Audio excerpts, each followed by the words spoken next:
Bizə verib ki, Azərkosmosda birinci yarım il üçün telekommunikasiya üzrə gəlir diaqramı verilmişdir. Burada ölkələr verilib, ölkələr üzrə göstəricilər. Bunlar bizə lazım deyil.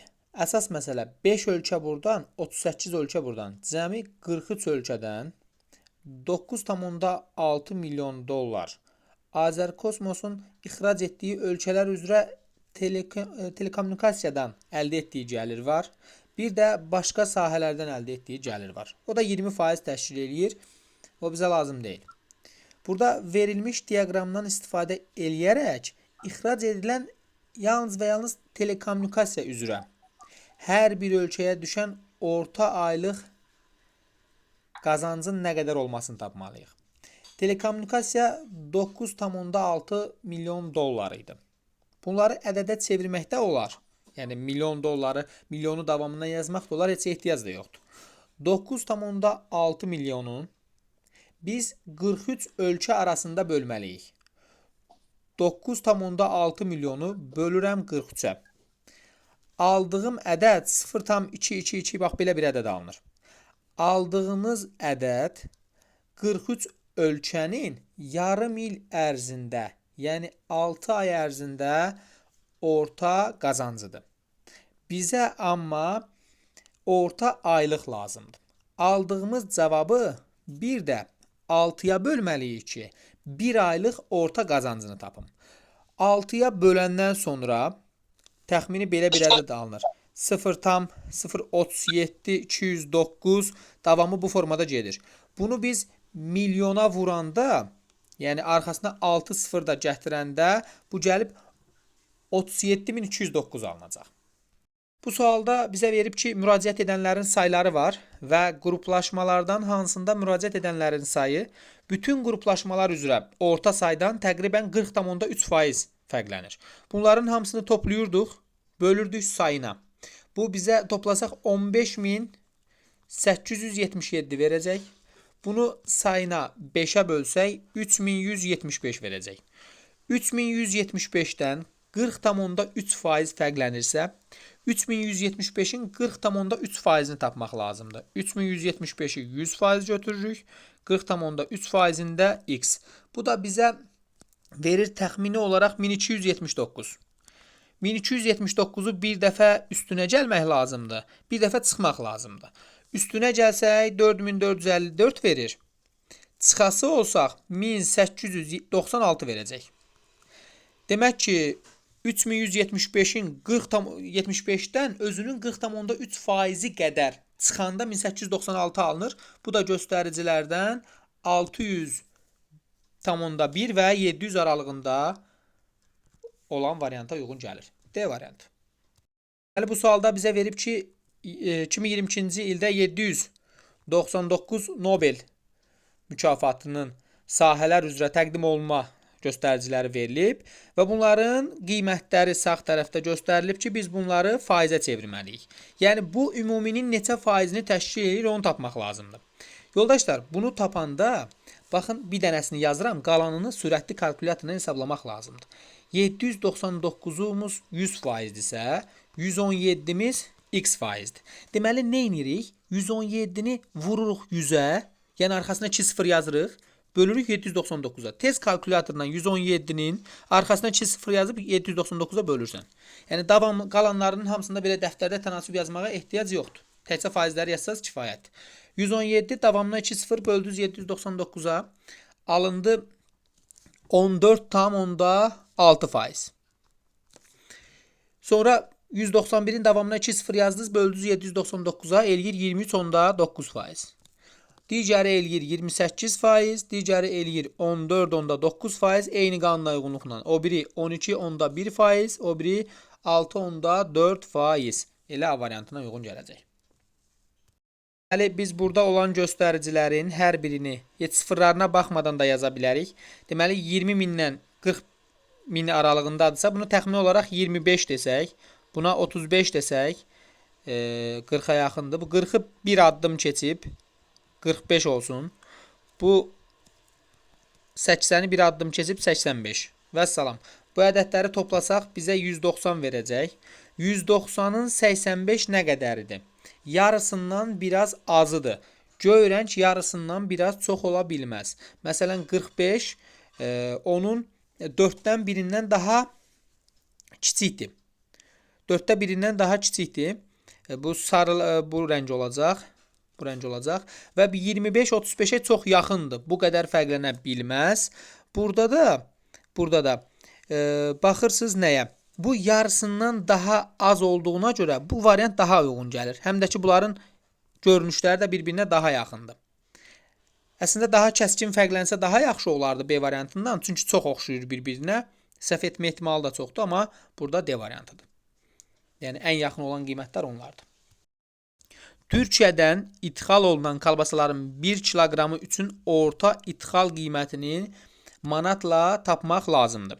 Yoldaşlar, burada ümumi gedişatı biz o gün bu suala aid demişdik. Təkrardan üstündən keçirəm.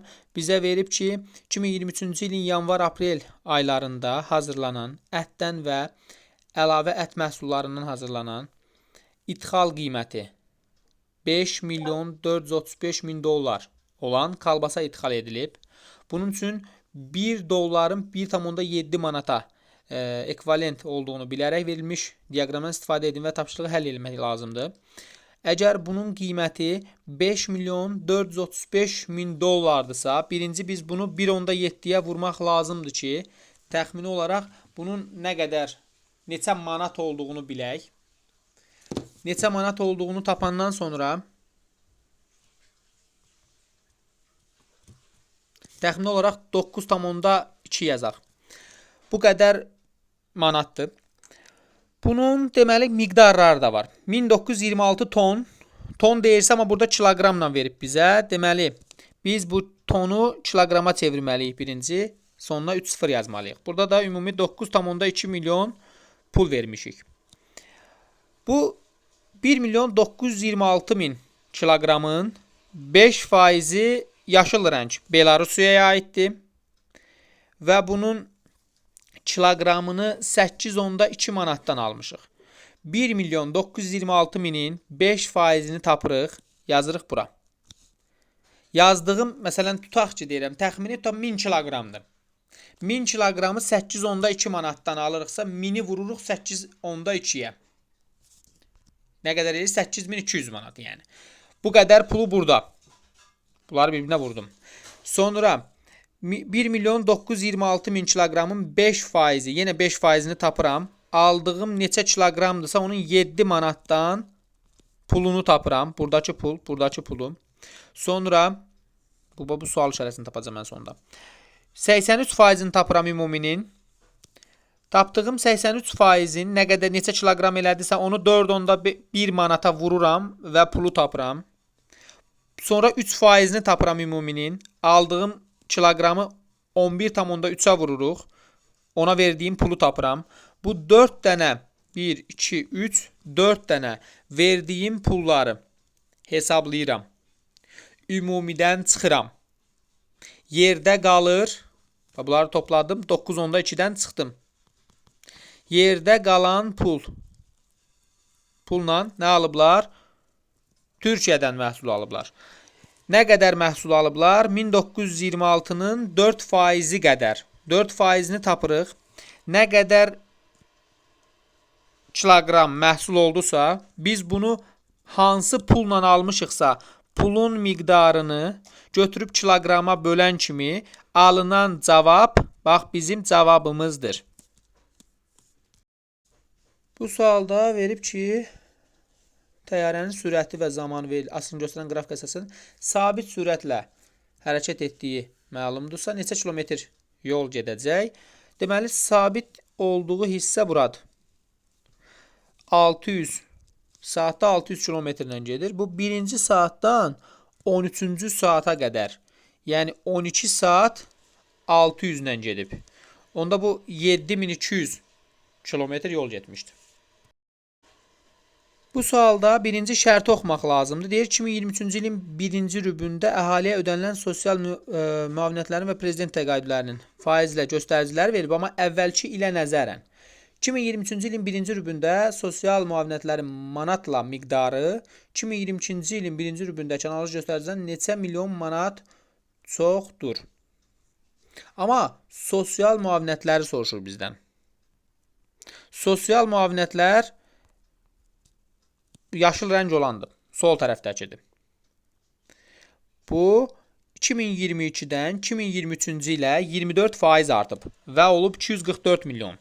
Əgər 2022-ci ildəki göstərici 100% idisə, 24% artıb olub 124 və hal-hazırki göstərici 244 milyondur 2023-də. Onda 2022-dəki x-dir. Çarpaz vurub x-i tapırıq. Yəni 244 vurulsun 100 bölünsün 124.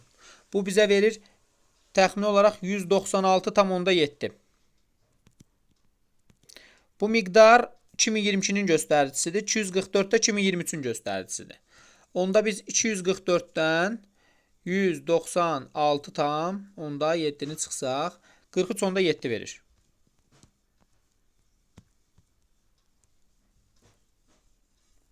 Daha doğrusu 47,3. 47,3 tapmışam. 47,2 təxmini qiymət götürmək lazımdır. 2012-2016-cı illərin Azərbaycanda təbii mənbələrdən götürülən suyun həcminin milyon kubmetrlər göstəriciləri verilib. Deyir, illər ərzində təbii mənbələrdən götürülən suyun həcminin doğruları soruşur bizdən. 2013-2016-cı illəri əhatə edən dövrün bütün illərində təbii mənbələrdən götürülən suyun həcmi əvvəlki ilə nisbətən 3% az olmuşdur. 3%-dən az olmuşdur. Burada əvvəlkinə nəzərən hamısını bir-bir yoxlamaq lazımdır. Sürətli şəkildə.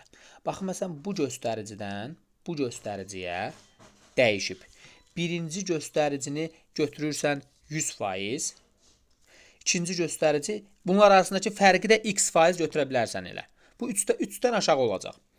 Burada bu göstərici azalıb təxmini olaraq qiymət, indi birincini 100 götürsəz, bunlar arasındakı fərqi də x götürsəz 3,9 eləyəcək. Bu 3%-dən az olmuşdur. Düz deyir bu. Bütün illərində təbii, bütün illərində yox. Bütün illərində yox. Bu fikir səhv oldu. Niyə? Çünki bu bütün illərində yox, sadəcə birində az olur. Tək-tək hamısını hesablamaq lazımdır.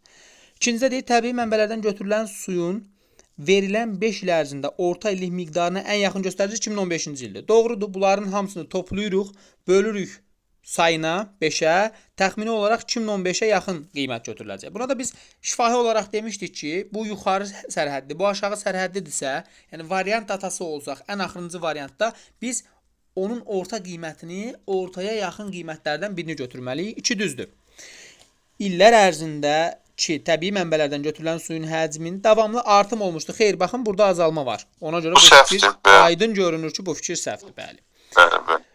Elə variantları çıxaraq da işləmək olar, baxın. Mən məsələn gördüm ki, 1 səhvdir, 3 də səhvdir, çıxan kimi avtomatik 2-5. Yəni gəlib bunların hamısı bir-bir baxmağa ehtiyac yoxdur. Təbii mənbələrdən götürülən suyun verilən 5 il ərzində orta illik miqdarına ən yaxın göstərici 2015-dir, 16-da. Səhvdir, götürdük axı 2015. Deməli bu 2013-2016-cı illəri əhatə edən dövrün 1 ilində təbii artım mənbələrdən götürülən 3%-dən çox olmuşdur. Düzdür, 1 ilində, yəni burada. Bayaq göstərdiyimiz hissədə 5 də düzdür. Bu sualda bizə verib ki, müsbət qərar verən müraciətlər var, mənfi qərar verən müraciətlər var. Bu ümumi müraciətlərin diaqramıdır. Burada da təhsil aldığı ölkədə kifayət qədər tanınmaması səbəbilə mənfi qərar verənlər yaşıl rəngdir. Dövlət nümunəsi olmayan diplom səbəbilə mənfi qərar verənlər boz rəngdir ki, bunu soruşur. Digər səbəblərdən mənfi qərar verənlər var. Demək ki, bu üçü birlikdə mənfi qərar verənlərin içərisinə daxil imiş. 94 nəfər plus 5 nəfər. 99 nəfər, 102 nəfərdən 99 nəfər. Digər səbəblərə görə veribsə 102 çıxaq 99, 3 nəfər də digər. Nədir bu? Dövlət nümunəsi olmayan diplom səbəbi ilə mənfi qərar veriblər. Dövlət nümunəsi olmayan diplom səbəbi ilə mənfi qərar verilən 3 müraciətlərin neçə faizini təşkil edir? Ümumi müraciətlərin hamısını götürmək lazımdır. Yəni müraciətlərimiz nə qədər eləyir? 734 nəfər. 3 734-ün neçə faizini təşkil eləyir? Neçə faiz eləyir? 300-ü böl 734-ə və gör. 0,4 faiz aldım mən. Nümunəsi olmayan, dövlət nümunəsi olmayan diplom səbəbilə mənfi qərar verilən müraciətlərin neçə faizini təşkil edir? Mənfi qərar, mən burada səhv eləmişəm. 734-ün yox. 102'ye bölürük. Mənfi qərar verənlərin. Düzdür. Mənfi sözünü görməmişəm orada. 102-yə bölürük. 300-ü bölürük 102-yə. O da 3 eləyir təxmin olaraq. Bu sualda bizə verilib ki, 2023-cü ilin göstəriciləri var və 2022-ci ilin 23 və 22-ci göstəriciləri var. 23-cü ilin yanvar-iyun ayları ərzində pomidor elektrik enerjisi pambıq mahlıcının birlikdə ixrac dəyəri öncəki ilin analoq göstərisinə nisbətən neçə milyon dollar artmışdı? Tək-tək hesablamaq lazımdır. Birincisi, yaşıl olan, yəni pambıq mahlıc 22-ci ildən 23-cü ilə 48% azalmışdı. Qiyməti isə 68,7 milyon dollar olmuşdu. 22-ci ildə olan göstərici 100-dürsə, bu 48% azalıb 52% olubsa, 52 faizimiz hal-hazırda 68,7-dir. Keçənki miqdarımız isə x-dir. Bunu hesablamaq lazımdır. Daha sonra 4,8% 2022-dən 23-ə azalıb. Onda keçənki miqdarımız 100-dürsə, indi 4,8% azalıb. Yəni neçə olub? 95,2. 95,2 faizimiz 120,7-dirsə, keçənki miqdarımız x-dir. Bir bunu tapacağıq. Bir də burada biraz yaxşı düşməyib, mən deyim. Deməli 793,2 buraya yazılıb. 314,4 milyon da buradadır. Amma bu müsbət 793-dür. Demək ki, keçən ilki miqdarımız 100% idisə, indi 793,2% artıb olub 893,2%. Və indiki göstəricimiz 314,4%. Keçən ilki miqdarda x-dir. Hər üçünün keçən ilki göstəricilərini hesablayıb çıxarmaq lazımdır. Birincidə hesablasaq 68,7-ni vurarıq 100-ə, aldığımız qiyməti bölərik 52-yə. Bu bizə təxmini olaraq verir 132,1. Sağ tərəfdəki 120,7-ni vurmaq lazımdır 100-ə, aldığım cavabı 95,2-yə bölməliyəm. Keçən ilki miqdarımız oldu 126,7. Sonra baxırıq buna. Deməli 314,4-ü vururuq 100-ə, aldığım qiyməti 893,2-yə bölürəm. Bu da verir bizə 35,2 təxmin olaraq. Bu göylə yazdığım ədədlər 2022-nin göstəriciləridir. İndi deyir 23-ün göstəricisi öncəki ilin analoji göstəricisinə nəzərən neçə milyon dollar artmışdı. Baxın, bu qırmızıları toplayacağım. Bir də, yəni bu 23-ün göstəricisi, bir də 22-nin göstəricilərini toplayacaq. Toplayacaqlarım nədir? 68,7 plus 120,7 plus bir də 314,4. Bu bizə verəcək 503,8. 503,8. Bir də bu digərlərini toplasaq, bunlar da 22-nin göstəriciləridir. 132,1 plus 126,7 plus bir də 35,2. Bu da bizə verəcək 294. Deyir ki, bunlar arasındakı fərq nə qədərdir? Bir də bundan çıxsaq, 503,8-dən 294-ünü çıxsaq,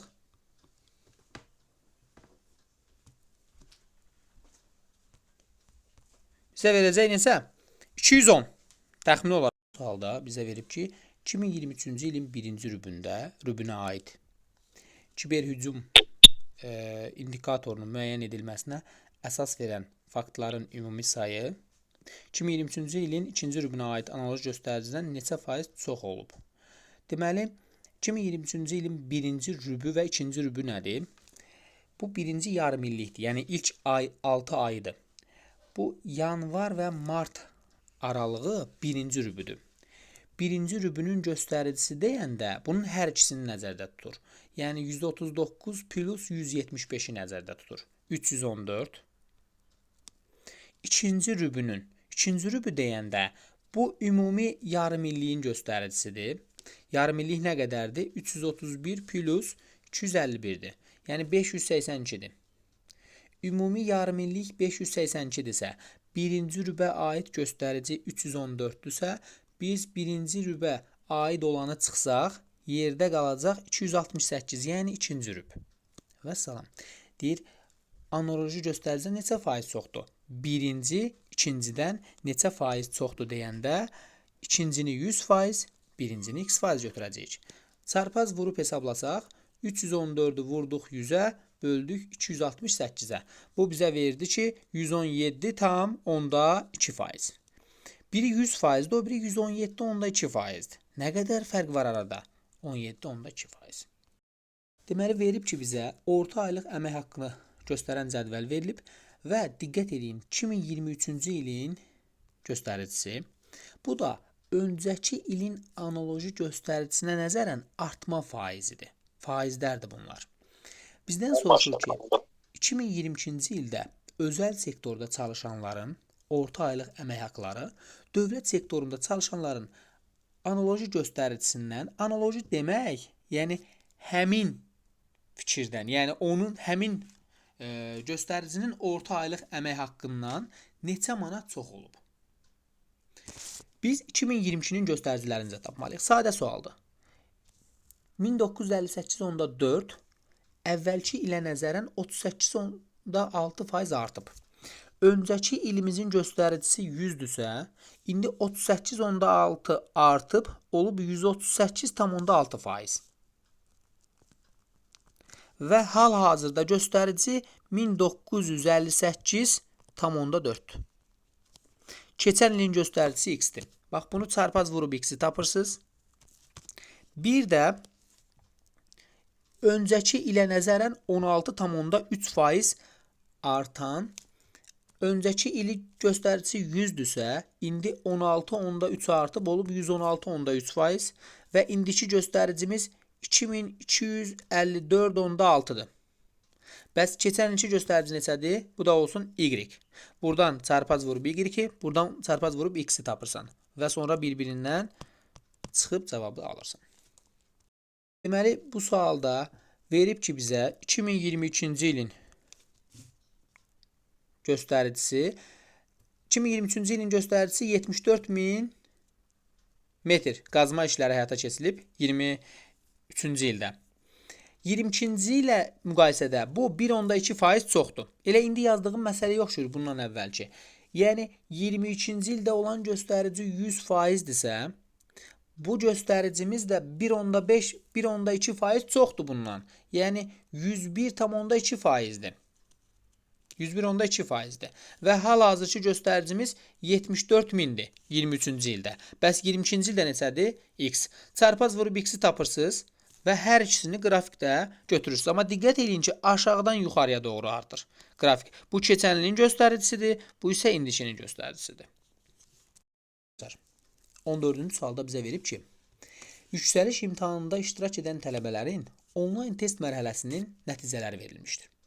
İmtahanda iştirak edən tələbələrin 19,9% uğur qazanıb. Uğur qazananların da 80,2% kişidir. Aşağıda say nisbətləri verilmiş cədvəldən istifadə edərək eni tapmaq lazımdır birinci.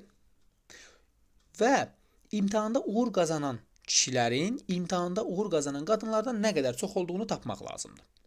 Bu cədvəl özü ayrıca bir ardıcıllıqdır. Ayrıca bir düstur tələb edir, qayda tələb edir. Birinci 839-dur, 2678-dir, üçüncü 2517-dirsə, bəs 7-ci neçədir? 7-ci imtahanda iştirak edənlərin sayıdır. Bunu tap. Bunu belə taparıq, baxın. 839-u 1-ə böləndə 839 eləyir. 1678-i 2-yə böləndə o da 839 eləyir. 2517-ni 3-ə böləndə o da 839 eləyir. 3356-nı 4-ə böləndə o da 839 eləyir. Nəyi 7-yə böləndə 839 eləyir. Həmin ədədi tapanda 839-u vurmaq lazımdır 7-yə. 5873. 5873 nəfər imtahanda iştirak edib. Bunun 19,9% uğur əldə edib. Bunun 19,9%-ni tapanda, bunun özü 100% isə 19,9%-imiz də x-dir. Və yaxud 19,9-a vurub aldığımız cavabı 100-ə bölə də bilərik. Bu da təxmini olaraq 1168 eləyəcək. Bu 1168 nəfərin özü də 2 yerə bölünür. 1168 nəfərin özü də 2 yerə bölünür. Kişilər və qadınlar. Kişilər 1168 nəfərin 80,2%-idir. Əgər 1168 nəfəri 100 götürsək, 80,2%-ni də x götürəcəyik. Bu da eləyəcək 936 nəfər kişidir. Yerdə qalanı 1168 nəfərdən 936-sı kişidirsə, 232 nəfər də qadındır. Bu qadınlarla kişilər arasındakı fərqi soruşur bizdən. O da 704 tapım təxmini bu vəziyyətdə ona yaxın olan, təbii ki də biz təxmini rəqəmlərlə işləyirik, 705-i götürəcəyik.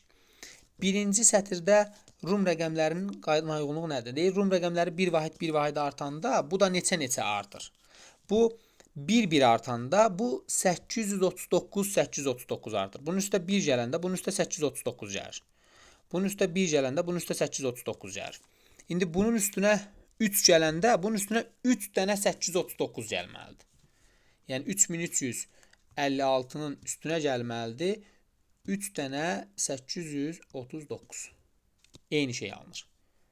5800. Artıq müəllim, olar bir sual verim artıq. Buyurun. Buyurun.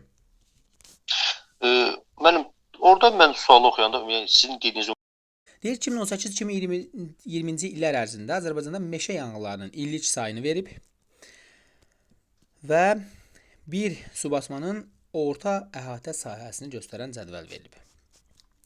Sol tərəfdə sayları verilib. Sayları. Sağ tərəfdə isə onun bir dənəsinin orta əhatə sahəsi verilib. Bizdən də soruşur ki, 18-20-ci illəri əhatə edən dövrdə bir su basmanın orta əhatə sahəsi neçə hektardır? 12 dənəsinin sahəsi 2,5-dəndir. Bu 30 mi eləyəcək? 30. 18 dənəsinin sahəsi 20-dəndirsə, 18-i vururuq 20-yə. Eləyir 360. 20 dənəsinin sahəsi də 5,5-dəndirsə, bu da bizə verəcək 110. Və bu ümumi sahələrdir. Ümumi sahələri toplasaq, bizə verəcək 500. 500 ümumi sahədir və sayları da sol tərəfdə verilib. Sayları da 50. Hamısı bir yerdə. 12 plus 18 plus 20. 500-ü götürüb 50-yə bölsək 10 düşəcək. Orta əhatə sahəsi 10-dur. Deməli, birinci sualda şərtə diqqət etmək lazımdır bu zaman. Verib ki, Zəngilan, Cəbrayıl, Ağdam şəhərlərinin azad olduğu günlərin ədədi ortası verilib. Ədədi orta o deməkdir ki, topla sayına böl. C və A-nı toplayıb 2-yə böləndə 12 alınırsa, 2-yə böləndə 12 alınırsa, deməli özlərinin cəmi 24-üymüş. Z və C-ni toplayıb 2-yə böləndə 12 alınırsa, özlərinin cəmi 24-üymüş. A və Z-i toplayıb 2-yə böləndə 20 alınırsa, deməli özlərinin cəmi 40-ymış. Bunları toplasaq, bu bizə verəcək 2A plus 2Z plus 2C bərabərdir 88. Hər tərəfi 2-yə bölsək, bizə verəcək A plus Z plus C bərabərdir 44-ə. Bizdən soruşur Zəngilan və Cəbrayıl. Üçünü də tapacağıq. A və Z-in cəmi 40-dırsa, onda C olacaq tək canına 4. C əgər 4-dürsə, Burada da 4'tür, burada da 4. Yerinə yazırıq. A olur 20. Burada da Z olur 20. Bizdən Z ilə C-nin eyni ayda azad olunduğu bəllidirsə, bunlar arasındakı fərq. Yəni 20-dən çıxacağıq 4-ünü. Bərabərdir 16. Bu sualda bizə verib ki, ümumi yuxarıda məqsəd ondan ibarətdir deyir. 3 aydan bir nəşr olunur və sonradan bu göstəricidə dəyişikliklər olur. 2018-2022-ci illəri əhatə edən dövr ərzində şu cədvəldən istifadə edib tapşırığı tapmaq lazım. 2018-2022-ci illər üzrə nəşr olunan jurnalın orta illik sayı, yəni 18-dən 22-yə qədər nə qədər jurnal çap olunubsa, onun orta sayı 20-21-ci illərdə olan nəşrin sayından neçə faiz çoxdur? Amma orta illik nömrə sayından neçə faiz çoxdur? Birinci 1, 2, 3, 4, 5, 6, 7, 8, 9, 10, 11 cəmi burada nəşr var. Onu böləcəyik 5 il olduğuna görə 5-ə. Düşəcək orta 2.2 nəşrdir. 2020 ilə 21-də isə 1, 2, 3, 4 dənə nəşrdir. Orta deyəndə 2 ilə böləndə 2-dir. 2.2, 2-dən neçə faiz çoxdur? 2-nin özü 100%dirsə, bu da x-dir. Vəssalam. Çarpaz vurun. Tapın x-i. Neçə eləyəcək? 110% eləyəcək. Əgər bu 100% idi, bu 110% oldusa, aradakı fərq nə qədərdir? Neçə faiz çoxdur? 10%. Cavab 10-dur. Bu sualda bizə verib ki, Azərbaycanın deməli Avropada, Asiyada, Amerikada, Afrikada və Avstraliyadakı səfirliklər, konsulluqlar və fəxri konsulluqların sayını göstərən cədvəl verilib. Bizdən soruşur ki, Azərbaycan Respublikasının səfirliyin olduğu ölkələrin sırasında yalnız səfirliyi olanların sayından nə qədər çoxdur? Səfirliyi olanlar, baxırıq ki, yalnız səfirliyi olanlar, səfirlik və bir konsulluq olanlar, yalnız səfirlik və 2 konsulluq olanlar, yalnız səfirlik və fəxri konsulluq olanlar, deməli, bunların hamısında biz tapmalıyıq səfirliyin olduğu ölkələrin sırasında. Cəmi baxmaq lazımdır. Yalnız fəxri konsulluq olanları götürməyəcəyik. Biz səfirliyin olduğu ölkələr, baxın, bunlardır. Sırasında yalnız səfirliyi olanların sayı digərlərindən neçə ölkə çoxdur? Yalnız səfirliyi olan ölkələr 49-dur cəmi. Digərlərinin cəmi isə budur, baxın. Bunu da toplayanda biz 17 verir. 49 17-dən neçə vahid çoxdur? 32. Cavab 32-dir. Dördüncü sualda verib ki, sabit sürətlə getdiyi yol neçə kilometrdir? Sabit sürətlə getdiyi yol 800 ilə gedib burada. 1-ci saatdan 4-cü saata qədər 3 saat 800 ilə gedib. Bir də 6-cı saatdan 8-ci saata 2 saat gedib. 2 plus 3 5 saat 800 ilə gedib. 5 vurulsun 800, yəni 40 min. Yoxsa 4 min. 5-ci sualda verib ki, bizə yüksəliş imtahanında en sayda adam iştirak edirdi. Baxın, bayaq da belə şərt verilsəydi daha aydın olardı. Bunlardan 69,7% kişilər təşkil edirdi. Aşağıda verilmiş sxemdəki qanuna uyğunluğa əsasən n-nı tap. Tapandan sonra deyir ki, kişilərin sayı qadınların sayından nə qədər çoxdur? Diqqət edin, üstünə 1 gələndə üstünə 49 gəlib. Üstünə 1 gələndə üstünə 49 gəlib aşağıda. Üstünə 1 gələndə üstünə 49 gəlib. İndi üstünə neçə gəlib? 247 dənə 49 gəlməlidir. 196-nın üstünə. Amma daha rahat qaydası 49-u 1-ə böləndə 49. 98-i 2-yə böləndə 49. 147-ni 3-ə böləndə 49. 196-nı 4-ə böləndə 49. Nəyi 251'ə böləndə 49 düşür. 251'i vururuq 49'a. Bu da eləyir 12299. 12299'un 69,7% kişilərdir. Onda bunu 100 götürək 69,7 ya da 69,7'yə vururuq. Aldığımız cavabı bölürük 100'ə. Bu da bizə verir 8494. Mən belə tapdım. 12299'dan da 8494'ünü çıxsaq 3805 eləyəcək. Və 3805 xanımların, 8494 də bəylərin sayıdır. Bunlar arasındakı fərqi soruşur. Bu da 4689 elədi. Düz mü yazdım?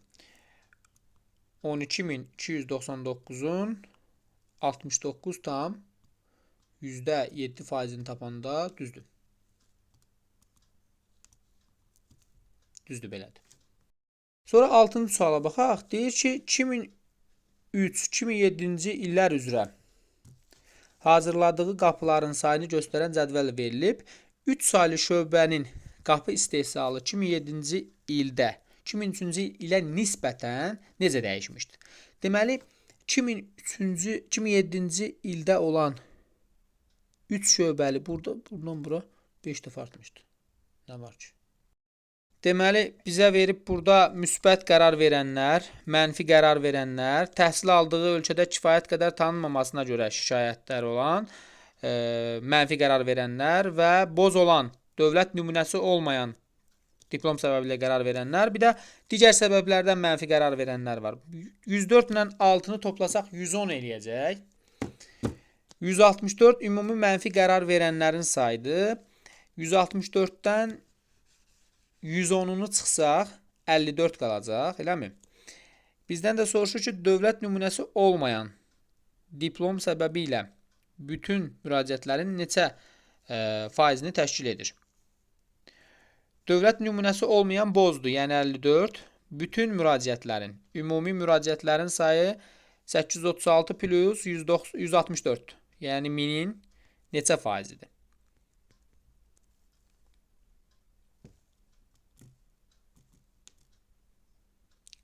Beş faizi. 5 onda 4 alınır. Yuvaraqlaşdıranda 5 faizidir.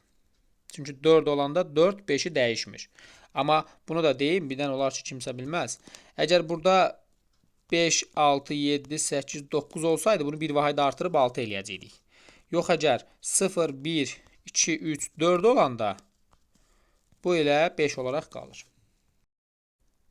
Yuxarıda şərti verib və ən sonda istəyir ki, cədvəl üzrə bütün görüləcək tədbirlər nəticəsində verilmiş göstəricilərin reallığı əks etdirərsə, investisiyanın hər bir manatının orta hesabla ümumi daxili məhsula təsirin təqribən neçə qəpiyinə uyğun gəlir? Neçə qəpiyə uyğun gəlir? Burada bunların hamısını toplayırsınız. Baxın bunların. Aşağıdakı da var əslində. Hamısını toplayırsınız. Bu ümumi daxili məhsula təsiridir. Real. Bir də investisiya məbləğidir. Aldığın ədədi böyük ədədi kiçiyə bölürsən. Böləndə alınır 87,6. 1 manatının qiyməti olur 87,6'ya uyğun gəlir. Vəssalam. 9-cu sual da rahat sualdır. 2021-ci ilin neçə ayında müraciət edənlərin sayı həmin il üçün orta aylıq müraciətin sayından az olmuşdu. Neçə ayında? Bunun hamısını toplayırıq. Eləyir 3004. Bölürük sayına. Neçə dənə idi? 11 dənə idi deyəsən. 6, 9, 12. Bölürük 12'yə. Bu da eləyir 250,3. 250,3'dən daha aşağı olan qiymətlər 1, 2, 3, 4, 5 dənəsi. investisiyanın burada 440 manatına, 440 milyon manatına, ödəyimə təsirin 450 milyon manata uyğun gəlir. İnvestisiyanın 325 milyon manatına, ödəyimə təsirin 130 milyon manata uyğun gəlir. 135'e 355, 40'a 90, 15'e də heç nə. Bunların hamısını toplasam, bunların da hamısını toplasam və aldığım bu sol tərəfdəki ədəd daha böyük. Sol tərəfdəki ədədi götürüb sağ tərəfdəki ədədə bölsəm, bu sağ tərəfdəki ədədin 1 manatına bunun ortalama neçə qəpiyini uyğun gəldiyini görəcəyik. Çünki bunun 440'ına, o birinin 450'si uyğunsa, hamısının cəminin, o birisinin hamısının cəminə nisbətinin 1 manatın neçə qəpiyə uyğun gəldiyini tapacağıq. 11-ci sualda əslində faizlə tapmaq olar. Amma imtahanda biz vaxta qarşıda işlədiyimizə görə burada şifaicə yazmaq olar. Məsələn, deyək ki, hansı ölkədə kölgə iqtisadiyyatının bütün iqtisadiyyatdakı faiz göstəricisi 2020-ci ildə 60-cı ilin analoji göstəricisine nisbətən daha az artmışdı. Daha az dəyişmişdi. Burada baxacağıq 2-dən 6-ya artıb, 16-ya artıb. Təxmini olaraq nə qədər artıb? 8 dəfə artıb. Bu təxmini olaraq nə qədər artıb? İndi yanındakını götürməsək təxmini 4 dəfəyə yaxın artıb. 1.5-dən 18-ə artıb. Təxmini olaraq, məsələn, bunu biz 12 dəfə götürürəm. 12 dəfə artıb. 2-dən 13'ə artıb. Təxmini bu 6 dəfə artıb. 3.5-dən 9.5'ə artıb. Təxmini 3 dəfə artıb. 0.5-dən 7'yə artıb. Təxmini bu 14 dəfə artıb. 1-dən 6.7'yə artıb. Təxmini də bu 6 dəfə artıb. Ən az artanı ABŞ olacaq. Yəni şifahi də baxa bilərik. Bunlar arasındakı fərq nə qədərdir? Bunlar arasındakı fərq nə qədərdir? Bunlar arasındakı fərq nə qədərdir? Və bu fərqlərin hamısını yazırsınız. Yazandan sonra əvvəlki ilə nəzərən itkilər hansında artıbsa, həmin göstəriciləri götürmək lazımdır. Bu da deyəsən 3642, 3755 eləyir. Burada da hardasa təxmini qiymətlər götürmək lazımdır. 14-cü sualda verib ki, 2019-cu ildə dünyanın bəzi ölkələrində ekoloji problemlər səbəbindən baş verən ölüm saylarının diaqramda göstərilib. Hansı ölkədə ekoloji problemlər səbəbindən baş verən ölüm sayları diaqramdakı bütün ölkələrdə bu səbəbdən baş verən ölüm saylarının cəminin 2%-nə daha yaxındır. Bunların, bu gördüyün ədədlərin hamısını kalkulyatorla sürətli şəkildə toplayırsan, aldığın ədədin 2%-ni tapırsan və 2%-i hansı ədədə yaxındırsa ki, Efiopiyaya yaxın olacaq, onu da götürürsən. Bu əvvəlki ilə nəzərən daha çox su sərf olunmuşdur deyir. Burada hamısının arasında olan qiymətlərə baxmaq lazımdır. Məsələn, burada 5600-dürsə, düzdür. Burada 6100-dür. Bunlar arasındakı fərq təxmini olaraq 500-dür. Burada qiymət təxmini olaraq 6400 götürsə yaradakı 300-dür. Buradakını 6600 götürsə yaradakı 200-dür fərq. Buradakını biz götürsək 6700, aradakı fərq 300-dür. Buradakını 7000 götürsək yenə də aradakı fərq 300 olacaq. Buradakını biz 7300 götürsək aradakı fərq təxmini olaraq 200 olacaq. Ən çox artım 2015-ci ildə əvvəlki ilə nəzərən daha çox artmışdı. Verib ki, mağazaların sayları və ticarət sahələrinin cəmləri verilib 1000 kvadrat metrlərlə. 2016-2020-ci illər ərzində Azərbaycanda mağazaların sayının əvvəlki illə müqayisədə ən az dəyişildiyi, hamısının arasındakı fərqləri tapmalısınız. Baxacaqsınız ki, bunlar arasındakı fərq daha az dəyişilib. Mağazaların ticarət cəmi neçədir? 2016-cı ildə əvvəlki ilə nəzərən daha az dəyişilmişdi. Ona görə cavab B variantı. Burada 1000 nəfər müsabiqədə iştirak eləyir və bu müsabiqədə iştirak edənlərdən 467 nəfəri birinci mərhələdə iştirak eləməyib. Biz onda 1000-dən 467-sini yerindəcə çıxırıq. Qalır 533 nəfəri. Və bu 533 nəfərdən bir də deyir ki bizə müsabiqənin birinci mərhələsindən uğurla keçən komandaların kateqoriya üzrə sayını tapın.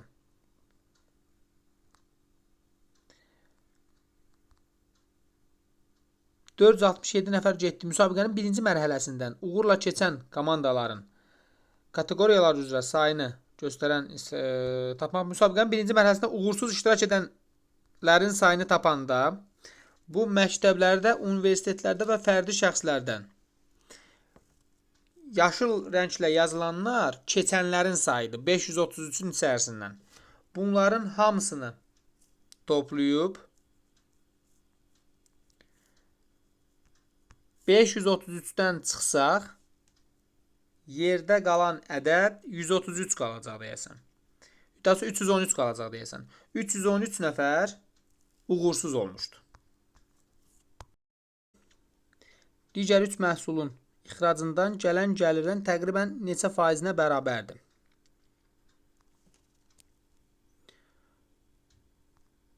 %10 neçə min bunlardır, 200 neçə min onlardır. Vəssalam da. Təqribən Qırmızı 67,82 bu. Metanol da 50,6. Bu ikisinin cəmini nə qədər eləyir? 50,6 plus 68,2. Bu bizə verir 118,8. Digər 3 məhsul. Digər 3 məhsul da toplasaq 47,9 plus 102,5 plus 58,2. Bu bizə də verir 208,6. İxracdan digər 3 məhsulun ixracını 100% götürürük. Bunu isə x% götürürük. Yəni 118,8-i vurmaq lazımdır 100-ə. Aldığım cavabı bölməliyəm 208,6-ya.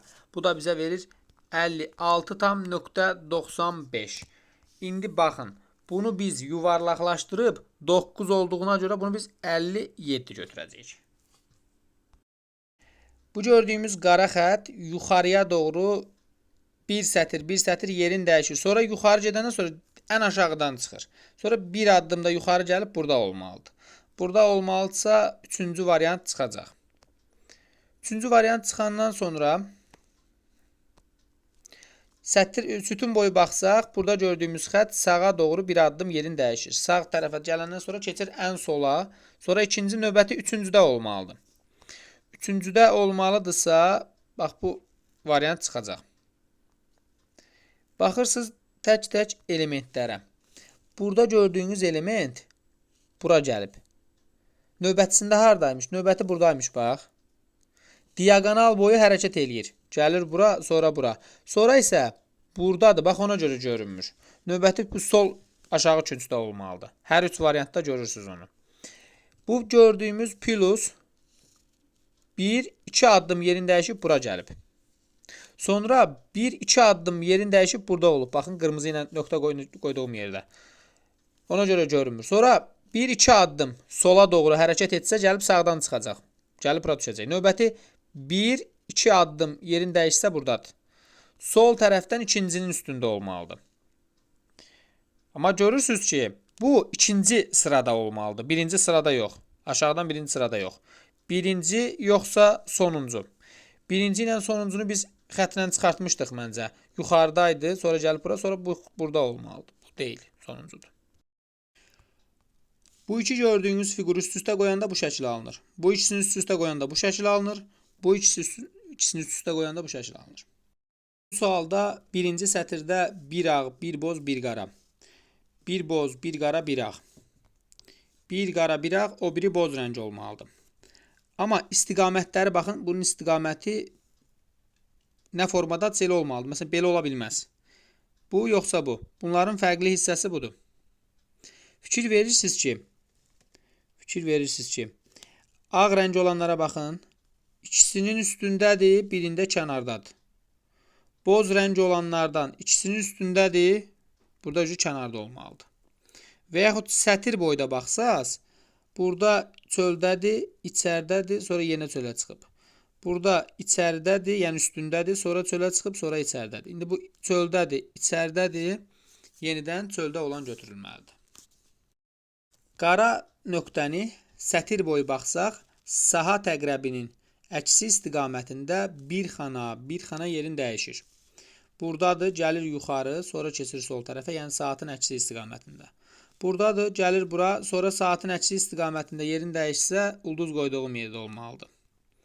Bu iki variant çıxacaq. Sütun boyu baxanda görürsünüz ki, boz kvadratlar yerin dəyişməyib. Burada qaranın arxa tərəfinə düşüb, ona görə görünmür. Sətir boyu da baxın, sütun boyu ikinci sütunda da dəyişməyib. Burada da bu bozlar niyə birincidə görünmür? Çünki qaranın arxa tərəfindədir. Bozlar yenə sağ tərəfdə olmalıdır. Burada yoxdur, birincidə və sonuncuda. Birinci içəridə baxırsınız ki, ağ rəng, boz rəng, qara rəng. Ağ rəng isə növbəti boz rəng olmalıdır. Qara olanları silirik. Sadəcə bu. Dinləyin. Bəli. Daha sonra baxırsınız ki, bu gördüyünüz dairənin 4-dən 1 hissəsi yoxdur. Bir dənə dairə var. 4-dən 1-i yoxdur və bir dənə dairə var. Və bunun olmayan tərəfindədir. Yəni, hansı hissəsi kəsilib, o tərəfdə dairəni yazıb. Yəni, kəsik hissəsi o tərəfə baxır. Burada dairənin 4-dən 2-si yoxdur, yarısı yoxdur. Və dairələri hara yazıbsa, bu gördüyümüz yarım dairə də o tərəfə baxır. Burada gördüyümüz böyük dairənin 4-dən 2-si yoxdur və hansı tərəfdəki kəsik hissələr varsa, dairələri də orada yazıblar. Və burada da eyni qaydadadır. 4-dən 2-si yoxdursa, olmayan tərəflərdə kəsik hissələr verilir, olmayan tərəflərdə dairələr verilib. Bir də üçüncü variant da ola bilməz. Çünki ortada fiqurlar verməlidir. Fiquru sağ kənara çəkiblər. Sağ kənarda ola bilməz. Bu yoxsa bu. Biz dedik ki, hansı tərəfdə kəsik götürülürsə, dairə də o tərəfdə olmalıdır. Bunun kəsiyi sağ aşağı tərəfdədir, amma dairəni arxa tərəfdə yeriblər. Ona görə bu olmaz. Burada dairə hansı tərəfdədirsə, kəsik də o tərəfdə olmalıdır. Birinci şəkildən də bunu daha aydın görə bilərik. Cavab ona görə 5-cidir. Bu sualda yadda saxlamaq lazımdır ki, birinci şəklin özü necədirsə, olduğu kimi şəkli çəkin. Məsələn, dairə buradadırsa, dairədən üzü aşağıya tərəf düşür. Buradan sola tərəf baxır, yəni bu istiqamətdə baxsaq əgər biz. Buradan üzü sola dönür. Sonra düşür aşağıya. Sonra buradan deməli sağa doğru gəlib də, sağa dediyim yəni bu tərəfə, bir dənə belə bir hissəyə bölünüb. Sonra düşüb üzü aşağıya. Sonra da keçib sol tərəfə. Bu gördüyümüz bu açardır. Bu açarı daxil eləyəndə yuxarıdan aşağı baxmaq lazımdır da. Qıfıl bunun simmetriyası olmalıdır ki, güzgü əksi. O açar ora daxil olsun. Çünki bu açarın yəni arxa tərəfi buradadır. Aha, baxın, arxa tərəfi buradır. Bu açarı biz daxil eləyəndə tərs tərəfdən baxırıq. Tərs tərəfdən baxırıq, tutacaq yeri buradır. Baxın, əlimizlə buradan tuturuq. Daxil eləyəndə artıq bu hissəsi gəlib bura daxil olmalıdır. Bu hissəsi gəlib bura daxil olmalıdır. Bu hissəsi də gəlib bura daxil olmalıdır. Yəni, açarın özünü çəksək, qıfıl onun simmetriyası olacaq. Bu bağlantı sualında yanında gördüyümüz xəttləri yazacağıq təbii ki.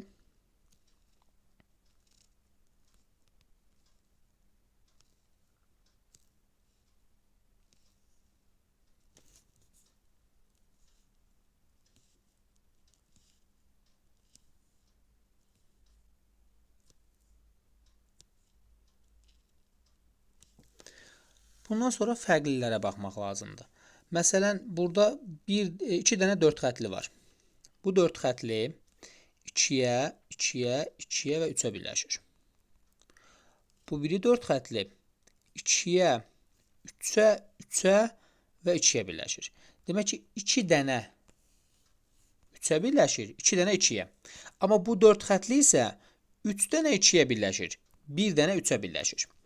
Hansı 4 xətlidir ki, 1 dənə 3-ə, 3 dənə də 2-yə birləşir. O budur ki, 1, 2, 3 dənə 2-yə və 1 dənə də 3-ə birləşir. Həmin yerdə F olmalıdır. F-in birləşdiyi B-dir.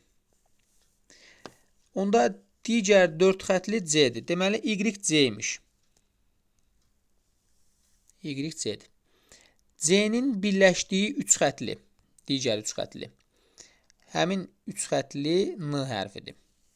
N-ın N və B-nin ortaq birləşdiyi 2 xətli. N və B-nin ortaq birləşdiyi 2 xətli. Baxın, B buradadır. B birləşir buna, N da birləşir buna. Deməli, bu hərf olmalıdır Y. Daha sonra baxacağıq bu C-yə. C-nin birləşdiyi, C və F-in birləşdiyi ortaq 2 var burada. C və F-in. F burada, C burada. Bunların ortaq birləşdiyi A-dır. Onda gətirib bura A yazmalıyıq.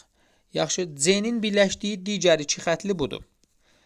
C-nin birləşdiyi 2 xətlilərdən bu D olacaq. D-nin birləşdiyi 2 xətli bizim X-imizdir. Yəni L-dir. L və C A variantı.